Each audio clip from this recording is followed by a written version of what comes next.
Hello दोस्तों, स्वागत है आप सभी लोगों का एग्री पैराडाइज पर। आज हम लोग पढ़ेंगे कानपुर कल्टीवेटर और मैकार्मिक कल्टीवेटर के बारे में। और यह थर्ड चैप्टर का सेकंड पार्ट है। ये जो यहाँ पर आप सभी लोगों को दिखाई दे रहा है, तो इसका जो फर्स्ट वाला पार्ट था वो आ चुका है, जिसमें कि आप सभी लोगों को बताया गया है द्वितीयक भू परिष्करण क्या होते हैं, कल्टीवेटर क्या होते हैं और कल्टीवेटर के कार्य क्या होते हैं, और भू परिष्करण का कार्य क्या होता है, यानी कि द्वितीय भू परिष्करण के कार्य क्या होते हैं। ये ऐसी सारी बातें उस वाले वीडियो में बताई गई हैं। तो हम लोग शुरू करते हैं कानपुर कल्टीवेटर और मैकार्मिक कल्टीवेटर के बारे में। देखते हैं इस वाले वीडियो में चर्चा के विषय क्या रहेंगे। इस वीडियो में हमारे चर्चा के विषय रहेंगे, पहला तो कानपुर कल्टीवेटर, जैसा कि पहली वाली स्लाइड से ही आप सभी लोग समझ सकते हैं। ना समझ में आया हो तो यहाँ पर देख लीजिएगा। दूसरा है मैकार्मिक कल्टीवेटर। ठीक है, यहाँ पर दोनों बातें हम लोग इस टॉपिक से रिलेटेड जो भी बातें होंगी इस वाले वीडियो में हम लोग कवर करेंगे। आइए देखते हैं कानपुर कल्टीवेटर के बारे में। देखिए यहाँ पर लिखा हुआ है, इसमें 5 फार लगे होते हैं, जो कि अगली वाली जो फिगर आएगा, अगली वाली स्लाइड में जो फिगर है उससे हम लोग समझेंगे कि 5 फार इसमें कहाँ पर लगे होते हैं। आप लोग अपनी बुक में भी देख सकते हैं। और उसके बाद में देखेंगे इस कल्टीवेटर की चौड़ाई घटाने अथवा बढ़ाने के लिए लीवर नहीं लगा होता है। ठीक है, ये बात आप सभी लोग ध्यान देंगे कि इसका जो लीवर होता है वो नहीं लगा हुआ होता है, और बाकी जो इसके आगे आने वाला जो मैकार्मिक कल्टीवेटर है उसमें लगा हुआ होता है। इसमें क्या होता है, इसमें नहीं लगा होता है।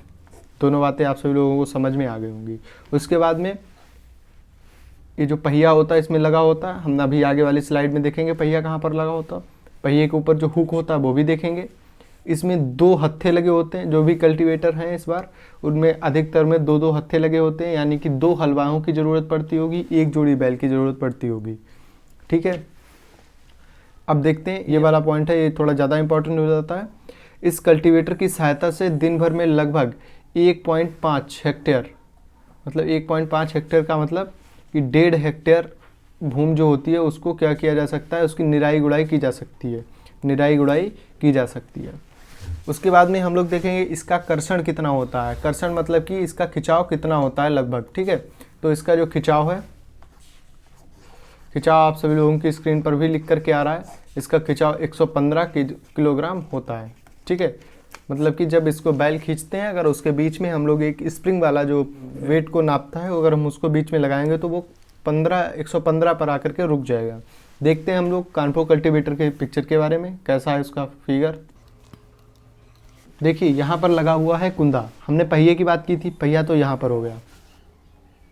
देखिए यहाँ पर हमने पहिए की बात की थी, पहिया यहाँ पर हो गया।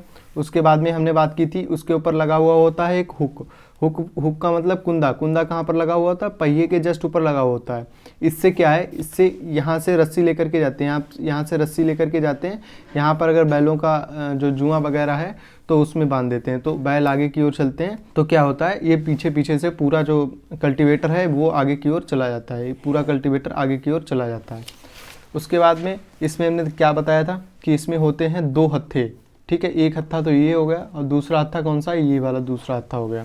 इसमें 5 फार लगे होते हैं। इसमें कितने फार लगे होते हैं, 5 फार लगे होते हैं। पहला फार, दूसरा फार, ये देखिए यहाँ पर तीसरा फार लगा हुआ है, तीसरा फार, चौथा फार और 5वां फार। इसमें अगर आपसे पूछा जाए कानपुर कल्टीवेटर में फारों की संख्या, ठीक है, फारों की संख्या, ये जब हम लोग अनसॉल्व या तो हम लोग जब लास्ट वाले वीडियो में जो क्वेश्चंस करते हैं, जैसे कि सेकंड चैप्टर जो हल वाला चैप्टर था उसमें किया था, तो यहाँ पर भी वैसा ही करते हैं। उसके जब क्वेश्चन सॉल्व करेंगे तब आप लोग देखिएगा। इसमें फारों की संख्या कितनी है, फारों की संख्या कितनी है, 5 फारों की संख्या होगी।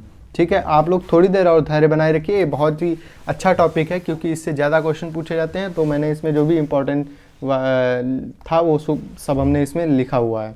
ठीक है, इसमें लीवर देखिए, यहाँ कहीं पर आपको एक डंडी जैसा आकार होता है, उसको बोलते हैं लीवर। ठीक है, लीवर, लीवर क्या होता है, इसमें लीवर नहीं लगा होता है, यहाँ पर लीवर नहीं लगा होता है। अगर यहाँ पर लीवर लगा हुआ होता है तो यहाँ इसकी दूरी घटाने बढ़ाने में थोड़ी सी ज़्यादा आसानी रहती है। लेकिन इसमें क्या है, लीवर के स्थान पर क्या होता है, इसके लीवर के स्थान पर पेंच लगे हुए होते हैं। पेंच से क्या किया जाता है, जब उसको यहाँ से मान लीजिए यहाँ पर पेंच लगे हैं, इनको घटाया अथवा बढ़ाया जाता है। इस पेंच का काम क्या होता है, पेंच इस प्रकार के होते हैं, देखिए कोशिश करते हैं, पेंच इस प्रकार के होते हैं।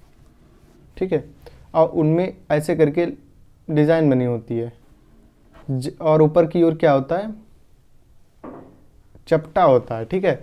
उसमें एक खांच बनी होती है जिसको घुमाने से क्या होता है, ये पेंच अंदर की ओर जाता है। जब अंदर की ओर जाता है तो क्या होता है कि उसकी दूरी, ये जो है, ये जो फार है 1 2 3 4 5, ठीक है, इनकी दूरी क्या हो जाती है, कम हो जाती है। और जब हम इसको खोलते हैं, मतलब उल्टी की ओर घुमाते हैं, तो क्या होता है, तो इसमें इसकी जो फार की दूरी है वो बढ़ जाती है और अंदर की ओर घुमाने पर घट जाती है, ठीक है। अब हम लोग देखेंगे मैकार्मिक कल्टीवेटर की ओर। देखिए मैकार्मिक कल्टीवेटर कैसा है। मैकार्मिक कल्टीवेटर, उसमें इसमें क्या है, यह पूरा यंत्र इस्पात का होता है, ठीक है, इस्पात का होता है। जो कानपुर कल्टीवेटर था उसमें मैंने एक बात नहीं बता पाई थी। कानपुर कल्टीवेटर किसका बना होता है, लोहे का बना होता है, ठीक है। ये किसका बना हुआ होता है, इस्पात का बना हुआ होता है। तो इस्पात का क्या मतलब हो गया, स्टील हो गया। किसका बना होता है, स्टील का बना हुआ होता है। दूसरी बात यहाँ पर देखेंगे, फारों के बीच की दूरी घटाने अथवा बढ़ाने के लिए इसमें लीवर लगा होता है। लीवर क्या होता है, हम लोग आगे वाली पिक्चर में देखें। देखिए यहाँ पर जो लगा, ये डंडे आकार का जो भी लगा हुआ है, ये देखिए ये जो लगा हुआ है, इसको क्या बोलते हैं, लीवर बोलते हैं। इस पूरी डिज़ाइन को क्या बोलते हैं, लीवर बोलते हैं। लीवर को जब हम पीछे की ओर बढ़ाते हैं तो क्या होता है, इसकी जो फार की दूरी है, ठीक है, इसमें भी कितने फार होते हैं, 5 होते हैं, 1 2 3, कितना होगा, 1 2 3 4 5, कितने फार हो गए, 1 2 3 4 5, पाँचों फार हो गए। फिर उसके बाद में ये जो लीवर लगा होता है ना, लीवर, इसका लीवर का क्या कार्य होता है, जब हम इसको पीछे की ओर खींचते हैं तो इसमें जो दूरी होती है वो घट जाती है और आगे की ओर बढ़ाने पर इसकी दूरी बढ़ जाती है। इसका कार्य क्या हो गया, दूरी को, फारों के बीच की दूरी को, देखिए लीवर आप हेडिंग डाल लीजिएगा, उसके बाद में लिख लीजिएगा फारों के बीच की दूरी घटाने अथवा बढ़ाने के लिए किसका प्रयोग किया जाता है, लीवर का प्रयोग किया जाता है। ये बात आप सभी लोग लिख लीजिएगा, ठीक है। मैंने थोड़ा फास्टली लिखा है तो राइटिंग के चक्कर में ना पड़िएगा, आप अपने अच्छे से नोट्स बनाइए, अपने नोट्स में जो है वो अच्छे से लिखिएगा, ठीक है।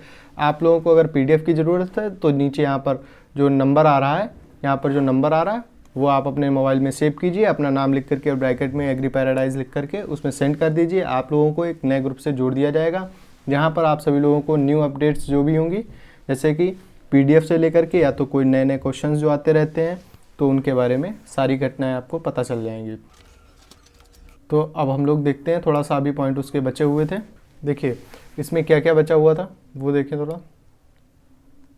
देखिए लीवर के बारे में बात हो गई थी। उसके बाद में इसमें कार्बन युक्त फार लगा होता है, इसको पीट कर तेज किया जाता है। इसको कैसे, जब इसको आग की एक भट्टी होती है, ठीक है, इसमें आग की भट्टी है, इसमें इसको डाल दिया जाता है, इसका जो फार होता है उसको इसमें डाल दिया जाता है। फिर उसके लोहार जो होता है, ठीक है, लोहार इस फार को इस रख करके इसको क्या करता है, पीटता है, ठीक है, इसको पीटता है लगातार। तो क्या होता है, ये महीन हो जाता है। महीन मतलब कि इसमें धार बन जाती है, तो ये काटने में बहुत ही आसानी रहती है। अगर हम लोग बात करें गहराई की, तो कितना गहरा ये कल्टीवेटर वो उसको नीचे से उखाड़ सकता है, ज़मीन को उखाड़ सकता है, या तो जो कितना नीचे तक लगता होगा, तो 7.5 सेंटीमीटर। यहाँ पर आप सभी लोग सेंटीमीटर ज़रूर लिखें, यहाँ पर 7.5 सेंटीमीटर, ठीक है, 7.5 सेंटीमीटर तक ये क्या करता है, नीचे गहरी जुताई करता है। और हम लोग देखें, अगर इसका कर्षण देखें, कर्षण, ठीक है, कर्षण की बात देखें तो इसका कर्षण कितना होता है, बिल्कुल same to same Kanpur cultivator की तरह होता है। कानपुर कल्टीवेटर का कर्षण कितना था, 115 kg था, ठीक है। देखिए कानपुर कल्टीवेटर जो है वो थोड़ा ज़्यादा ही सस्ता है, कि उसको आसानी से किसान क्या कर सकते हैं, खरीद सकते हैं, किसान आसानी से खरीद सकते हैं। ये बात भी आप लोग कानपुर कल्टीवेटर में लिख सकते हैं। मैकार्मिक कल्टीवेटर है, थोड़ा सा महंगा होता है लेकिन बहुत ज़्यादा कॉस्टली नहीं होता है। आप लोग इस वीडियो को जो पूरा देखें तो आप लोगों का बहुत बहुत धन्यवाद, और आने वाले वीडियो को पूरा देखें, जिससे कि आप सभी लोगों की पढ़ाई में कोई व्यवधान ना पैदा हो। जो भी वीडियो आया करें, जो भी वीडियो आप देखा करें किसी और चैनल पर भी, तो पूरा देखा करिए, क्योंकि आप लोगों को आधा ज्ञान होना अच्छा नहीं होता है। ज्ञान हो तो पूरा हो, अन्यथा की स्थिति में ना हो।